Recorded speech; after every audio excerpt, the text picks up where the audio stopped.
এই রাজ্যপালের ভাষণ একদিকে সন্ত্রাস চলবে, একদিকে হামলা চলবে, একদিকে বিধানসভার মধ্যে কথা বলতে দেওয়া হবে না, একদিকে আপনি একজন ধর্ষণের অভিযুক্তকে বিরোধী দলনেতা করবেন, আর আপনি আমরা বলার সময় আপনাদের লোকেরা বাধা দেবে।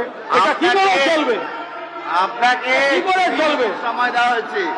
আপনি অনৈতিকভাবে করেছেন, আপনি অনৈতিকভাবে করেছেন। এই বসো, তোমায় বলিনি, তুমি বসো। অপ্রয়োজনীয় অংশ, কুণাল বাবুর যে অপ্রয়োজনীয় অংশ ছিল সব সাংসদের থেকে বাদ যাবে। প্লিজ এবার বসুন, আপনার টাইম পার হয়ে গেছে। আপনাদের অর্ধেক বলতেই দেয়নি, অনেক সময় পেয়েছেন, আপনাকে বলতেই দেয় না। আর না, আপনি 5 বছর করবেন। আপনার বক্তব্য আমরা 5 বছর শুনবো। কনক্লুডটা করতে দিন।